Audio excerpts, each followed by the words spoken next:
Bueno, buenos días, buenas tardes, buenas noches. Depende de la hora que vean este video, este programa de Más Allá de la Cultura por el canal nuestro de YouTube, Más Allá de la Cultura. Les pido por favor que se suscriban, los que no lo han hecho aún. Y estamos acá en la casa del Frente Amplio con su presidente, señor Fernando Pereira, con quien vamos a estar hablando sobre cómo comenzó el Frente Amplio a llegar hasta el Frente Amplio de hoy. Así que bueno, gracias Fernando por estar. Placer.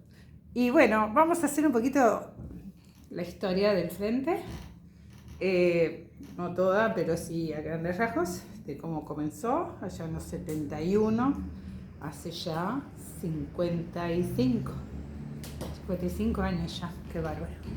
Bueno, somos todo oído. Contanos un poquito. Es una historia muy bonita porque la tradición de la izquierda fragmentada, de partidos que discutían entre sí, había llevado a la izquierda uruguaya a tener guarismos de 10% del electorado. En el año 66, en el año 61, incluso menos en otras elecciones. ¿Antes del 61? Antes del 71. Antes, Y en el 65 se genera el Congreso del Pueblo, que de alguna manera fue la construcción del programa para las grandes mayorías, que juntó unas 800 organizaciones sociales en el Palacio Peñarol, y que llegó a un programa.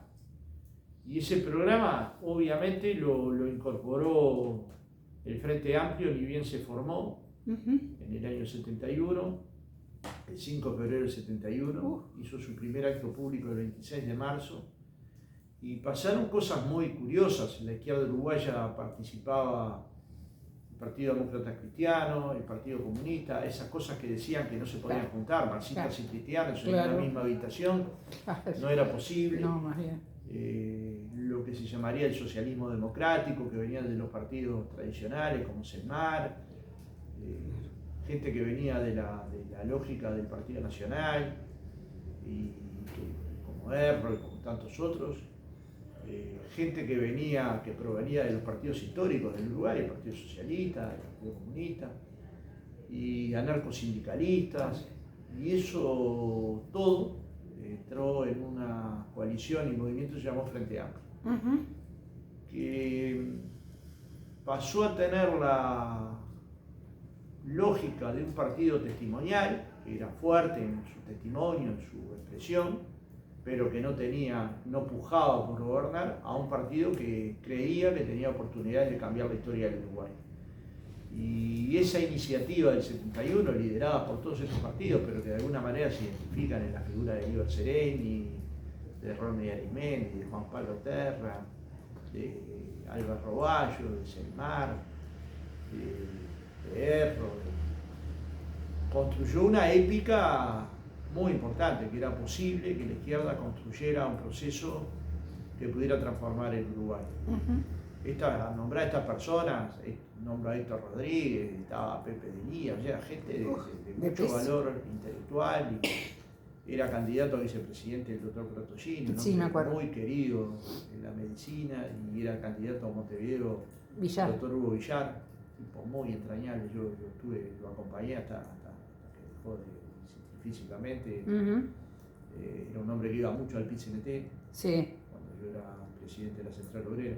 Mira. Y esa conformación que se propuso representar a un bloque social, es decir, ser la representación política de trabajadores, de jubilados, de estudiantes movilizados, de cooperativistas, le dio al Frente Amplio la oportunidad de construir esa lógica de cambio, esa lógica de que un programa, que valores y principios eran los que nos tenían que unir, no ideas, porque teníamos ideas diferentes, y en todo caso estos 55 años nos han permitido construir también un campo de ideas comunes.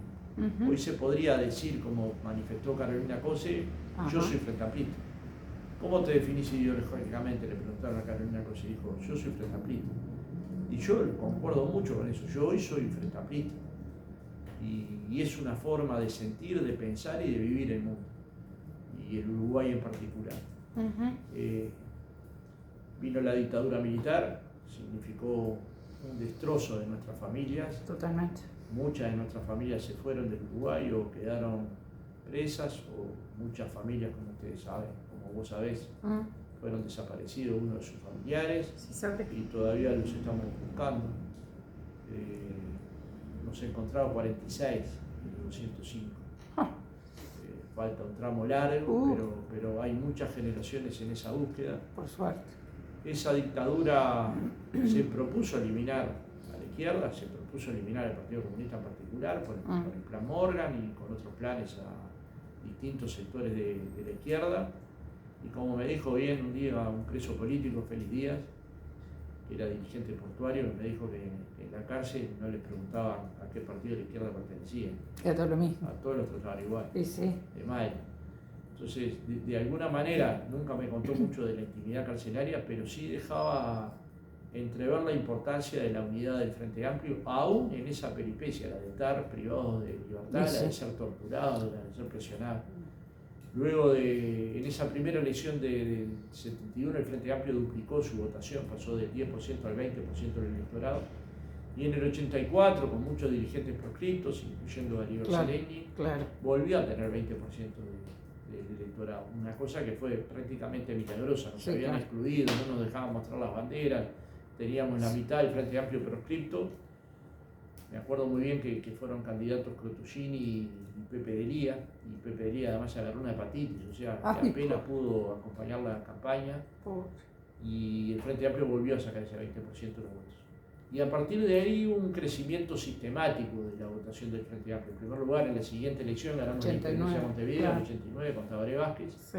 Ahí surge un liderazgo fantástico de la izquierda uruguaya, porque era un médico oncólogo, presidente de Progreso, asistía gratis en la policlínica del Club Arbolito, había generado cierta comunidad en La Teja, en su barrio natal, tenía posiciones políticas que conmovían grandes mayorías, y ganó la Intendencia de Montevideo en el momento más delicado del Frente Amplio, que fue cuando se fue el PGP y el PDC del Frente Amplio. Y en ese momento tan duro, Tabaré fue capaz de conquistar el gobierno de Montevideo con un equipo amplio, y volvimos a ganar la Intendencia de Montevideo en el 94 y mejoramos nuestro logaritmo electoral para llevarlo a 30%, un poco más de 30%, y en el 94 hubo una alta posibilidad de ganar el gobierno. Fuimos un tercio, apenas un punto y medio abajo de quien ganó el gobierno. En el 99 ya fuimos a segunda vuelta electoral y perdimos la elección con Jorge Valle, pero habíamos sido el partido más votado. Exacto. En esa elección fuimos el partido más votado hasta ahora. En el 2004 nos tocó ganar el gobierno nacional con más del 50% y volvió Tabaré a ser quien liderara ese proceso. Y bueno, en el 2009 apareció Mujica, otra figura muy relevante del Frente Amplio. Uno podría decir que el cuarteto que nos dirigió espiritualmente se complementaban con Danilo Astori y Mariano Arana, que fue como el candidato eterno, Montevideo, a intendente eterno, ¿no? Cuando uno hace una encuesta sobre Arana, cuando hacíamos alguna encuesta sobre Arana, lo que más surgía intendente. O sea, tenía un amor por la ciudad y un compromiso con la ciudad que lo hacía ver por los montevideanos como el hombre de la ciudad. Esa construcción nos permitió ganar 3 gobiernos consecutivos, 2005, 2009, 2014, y también nos tocó perder. En ese ciclo hicimos transformaciones muy profundas del Uruguay. Transformamos el Sistema Nacional de Salud, transformamos la matriz tributaria con el IRPF1 y el IRPF2, que grababan los salarios, pero también grababa la renta del capital, la renta de las empresas. Generamos la posibilidad de que cada niño tuviera una computadora y construimos un plan para que esa computadora no fuera una cosa aislada, sino una posibilidad de mejorar los aprendizajes y de achicar la brecha digital. Generamos la condición para operar a 100.000 uruguayos de cataratas y glaucoma. Generamos las condiciones para que el Uruguay creciera, y de hecho los salarios de los maestros se duplicaron en 15 años, y de las profesoras. El aumento general de salario fue 56%, se votó una ley real, ¿no? Y se votó una ley para el trabajador, para la trabajadora doméstica, o el trabajador doméstico, que fue más importante incluso que el convenio 189 del trabajo que se había aprobado en OIT, es decir, tenía más densidad. Eso generó decenas de trabajadoras domésticas aportaran por primera vez a la seguridad social, y seguramente muchas de ellas estén cerca de jubilarse a partir de esa Claro, de eso. norma jurídica. Claro. Se le dio las 8 horas del trabajo rural 100 años después que los trabajadores urbanos. Se generaron la agenda de lo que se denomina la agenda de derechos, el matrimonio igualitario, la posibilidad de que las personas que decidieran abortar lo hicieran en forma legal, la posibilidad de que efectivamente las personas fueran libres, una ley para favorecer el empleo trans, cuotas para las personas afrodescendientes, hombres y mujeres afrodescendientes. Es decir, hubo un cambio, una revolución social y política en Uruguay, que duró 15 años, que seguramente van a ser recordados cuando pase mucho tiempo como de los mejores 15 años de la historia del Uruguay. Obvio.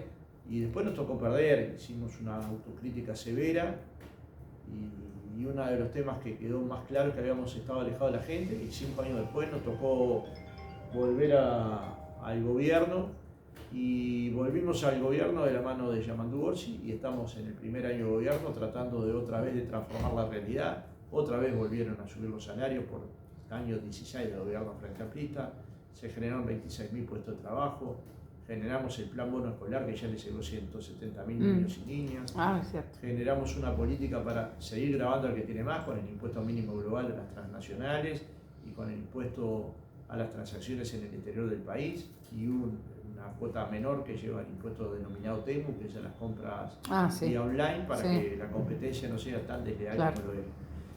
Y luego estamos atendiendo a la niñez con políticas de transferencias más claras que se van a estar presentando ahora a la rendición de cuentas, atendiendo problemas emergentes como el tema de situación de calle, para que ningún uruguayo tenga eso, que no es un derecho, vivir encima de un cartón no puede ser un derecho. Y hemos trabajado también para mejorar el tiempo extendido y el tiempo completo en las escuelas. Y los jubilados, viste lo que hoy por hoy se habla mucho es del aguinaldo de los jubilados. Hoy hay una ley que no se puede volver a darle aguinaldo a los jubilados, no sé. Bueno, en perspectiva habrá que verlo y habrá que estudiarlo. Hoy no hay condiciones para hacerlo, pero es un derecho legítimo. Los jubilados lo tuvieron hasta la dictadura. Claro, pues lo sacaron. Y después lo sacaron. Se consideró que el aguinaldo no tenía que ser parte de quien estaba jubilado por los dictadores. Y no lo hemos podido restituir en estos 50 años estos 40 años de democracia. Pero no quiere decir que no sea una reivindicación justa. Sí, lo que pudimos hacer es mejorar las pensiones y jubilaciones mínimas, las aumentamos 9%, con una inflación cercana a 4%. Sí, hicimos un aumento real de las jubilaciones. Hay que seguir trabajando para mejorar sobre todo esas mínimas. No consideremos las mínimas solo las que tienen 20.000 o menos. Las personas que ganan 30.000 también tienen dificultades. Hay que pensar un modelo que permita que los jubilados y jubiladas mejoren su condición de vida. Igual hay una ley, o no sé si es ley o qué, que para los mayores de 70 hay 4.000 pesos más. Sí, ¿no? Sí, vinculado a la edad y también vinculado al pilar cero, porque hay gente que llega a 70 años y no tiene sin aporte suficiente como para jubilarse. Bueno, ahí ahora podría serlo. Ahí va. Así que hay mejoras. Y bueno, ¿y cuál es la perspectiva del frente? Bueno, cumplir. Porque ganar una elección es una casuística de que la gente te dé el apoyo. Lo que no podés fallar, en lo que no podés defraudar, es en cumplir cuáles fueron tus prioridades. Las prioridades de Yamandu Orsi las colocó en el Real de San Carlos, en Colonia. Colocó ahí 48 prioridades que luego se transformaron en 63 y que las estamos cumpliendo una por una. Que muchas están vinculadas a la salud, a la educación, a la posibilidad de que los estudiantes de secundaria se mantengan dentro de los liceos y las UTUS, a duplicar los comedores escolares, que de hecho lo estamos haciendo, a tener obras de infraestructura importantes para llevar a 1/3 de los alumnos de primaria a escuelas de tiempo completo, tiempo extendido. Hace 20 años, si yo hubiera dicho esto, me hubieran dicho que era imposible, pero un tránsito de continuidad de gobiernos progresistas lo hicieron posible. Cumplir con que si el Uruguay crece, los trabajadores crecen. Y eso fue lo que sucedió en el primer año. El crecimiento fue menor al esperado, pero aún así los trabajadores crecieron 2.3%. Cumplir, como el plan 21, que decíamos que la ciencia y la academia lo criticaban duramente, y los ambientalistas también, y el Frente Amplio decidió no hacerlo, y volvió a Casupá, Aguas Corrientes, a la represa del Solichico. Cumplir, cuando decíamos que hay que generar oportunidades de trabajo para los que tienen menos condiciones, ingresar al mercado, y ahí generamos la ley de empleo integral, que la está tratando en este momento el Parlamento.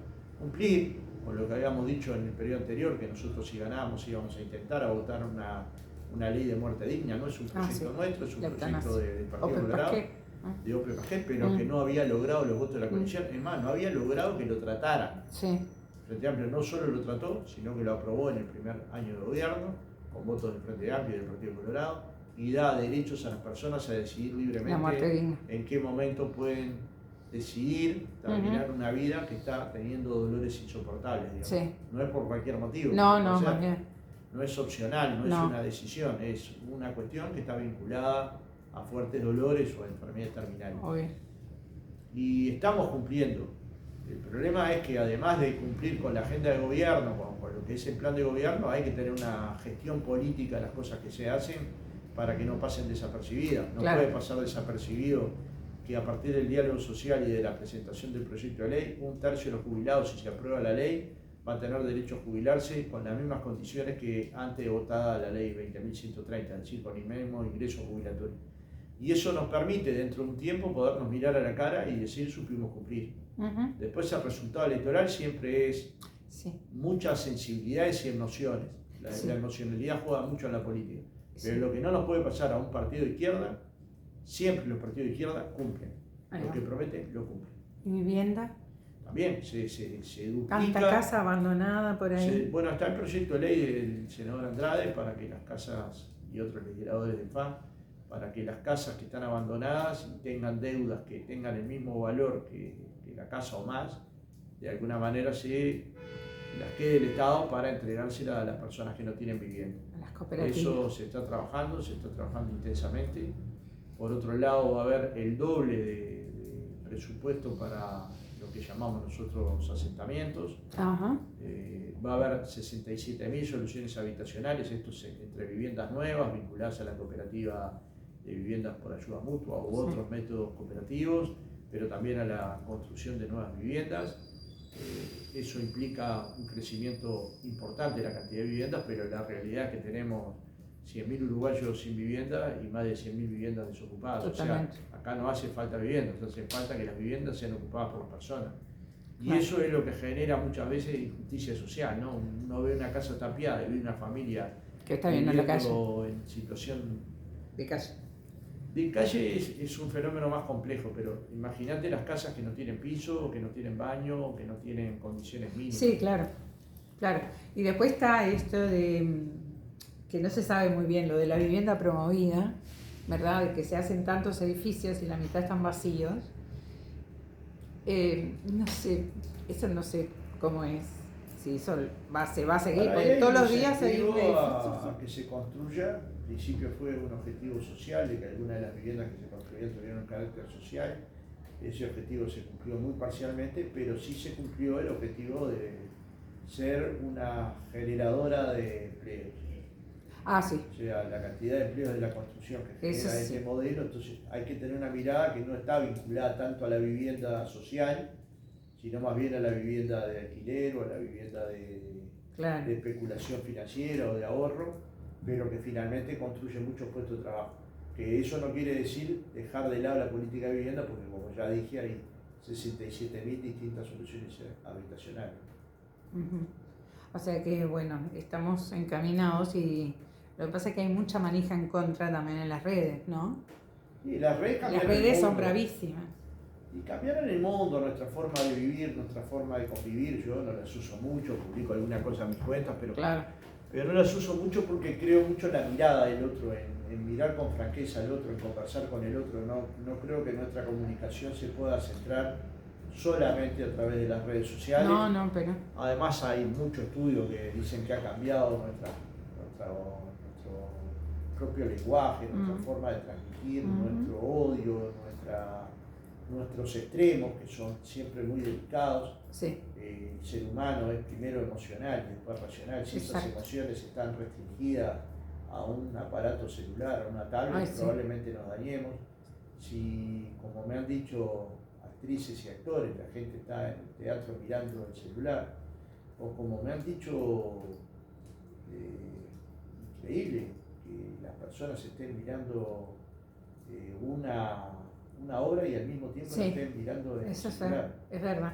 Y eso es un cambio de época, que yo Total. no tengo por qué condenarlo. No. Lo que digo es que nos cambió hasta a nuestra forma de entender el conocimiento, de buscar la verdad, digamos. Hoy la inteligencia artificial nos contesta qué día nació Morena, o cuántos goles metió y en qué año.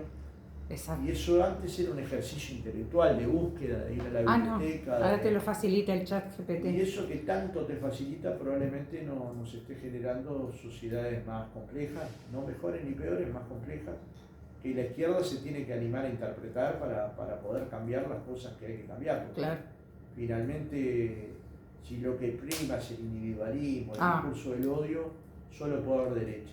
Ajá. Si lo que prima es la fraternidad, la búsqueda de la justicia social, el ver el trabajador como la herramienta de la construcción de la riqueza, probablemente lo que prime sea una sociedad más justa, más solidaria, más igualitaria. Sí, esa es la idea. Bueno, y para ir cerrando, política exterior, estamos bien, ¿no? Sí, hay una política de inserción internacional que permitió que Uruguay sea el presidente de la CELAC, el presidente del Grupo de los 77 más China, sí, que presida el Mercosur, que tenga Uruguay este año una agenda internacional de gran peso, pero al mismo tiempo ha tenido una política de búsqueda de mercados, ampliando el mercado chino, hasta circunstancias de venta de carne que hoy no estamos pudiendo cubrir. ¿No se está pudiendo cumplir? No, la producción uruguaya es menor que China. Que la posibilidad que nos dio China de ingresar al mercado. Claro. Estamos abriendo otros mercados en el mundo, también en Asia, en otros países. Abrimos con el acuerdo Unión Europea-Mercosur la posibilidad de exportar arroz sin aranceles y ganamos buena parte del mercado de arroz de la Unión Europea, el 67% de lo que va a exportar Uruguay. Una producción que es muy importante para los uruguayos. O sea, hoy le colocamos a más de 100 gobiernos, a 100 estados en el mundo, producción nacional. Y eso era impensable hace algún tiempo. Esa expansión es hija del gobierno del Frente Amplio, es una política que se continuó en el gobierno anterior y que el Frente Amplio la volvió a profundizar. Y también tenemos una política de turística, de turismo, que busca esa lógica de que el Uruguay natural sea no solo una marca de identidad, sino también que sea parte de la construcción de la riqueza nacional. Hoy el turismo no puede ser visto como un negocio aislado del mundo, sino como la construcción de la riqueza, de trabajo, de talentos, de nuevos chefs, de nuevos hombres y mujeres vinculados a la cultura, de gente muy especializada en el trabajo hotelero, un grupo de trabajo. Entonces, es gran generador de empleo y construye una importante parte de la riqueza nacional. Entonces, tener una mirada más integral es fundamental. Y bueno, y lo de, quiero volver a la extracción del petróleo, eso quedó para atrás, ¿verdad? No, están porque buscando. Pobrecitos, la fauna marina también. Con la fauna marina se tomaron todas las previsiones para que... Porque han aparecido... Sí, pero que no tenían, ya la ciencia dijo que no tenían nada que ver con... ¿No? Había que investigar y obviamente se investigó, pero no tenían nada que ver. Lo que sí es verdad es que hay que tomar un conjunto de medidas ambientales que el Ministerio de Ambiente las tomó para evitar que se busque petróleo de cualquier manera. Pero naturalmente en un mundo que todavía es muy dependiente del petróleo para la energía, los países que encuentran petróleo lo sacan. Por ejemplo, Brasil lo encontró el año pasado, 2 pozos petroleros, precisamente cuando se estaba haciendo la COP30 y decidió sacarlo. Porque nosotros somos compradores de petróleo. Claro. ¿Cuánto de ese petróleo le podría venir bien a las futuras generaciones, como hizo Noruega, generar un fondo para futuras generaciones? ¿Cuánto de ese petróleo nos vendría muy bien para que nuestra producción sea más económica, más barata? Entonces, de alguna manera tiene que haber la forma, y lo hay, de constituir la búsqueda del petróleo, en el caso de que se encuentre la extracción, sin destruir el planeta. Y eso es lo que se ha propuesto el gobierno nacional y yo tengo mucha confianza que lo va a cumplir. Ahí va, que no se destruya. No. Por lo menos por Uruguay. La fauna, por lo menos. No, claro, Uruguay, claro. Bueno, ¿y cuál es el futuro más inmediato? ¿Cuál es, para ir cerrando, redondeando un poquito el Frente Amplio? ¿Cuáles son? Nosotros estamos Nos quedan 4 años por delante. Nos quedan 4 años, vamos a cumplir la totalidad de los objetivos que nos planteamos. Y van a quedar muchas cosas que no se van a poder hacer porque en 5 años no se cambia la humanidad. Claro. Pero sí va a haber mejor educación pública, sí va a haber menor tiempo de espera en la salud, sí va a haber medicamentos en los hospitales y policlínicas, sí va a haber bono escolar para todos los escolares, sí va a haber 70.000 becas UTIAR, sí va a haber nuevos locales universitarios y bibliotecas, sí va a haber nuevos comedores en los liceos y en las UTUS, sí se va a llegar al tercio de los estudiantes de primaria, de los niños de primaria con tiempo completo, tiempo extendido, sí va a haber una protección de la niñez con partidas específicas para hogares con niños y niñas, es decir, sí va a haber transformaciones en el modelo de la protección social para proteger a los padres que van a tener 10 días más de licencia para cuidar a sus hijos, para darle el seguro de desempleo a las empresas unipersonales, en principio a las que tienen más dificultades. Sí va a haber cambios sociales y políticos muy importantes que ya estamos desarrollando, pero que al final del periodo se van a ver con mucha mayor claridad. Perfecto. Bueno, cerramos. Muchas Estamos gracias. cerrando. Gracias por aceptar la invitación a esta nota. Y bueno, y vamos arriba y que se cumpla todo. Ojalá que sí. Gracias.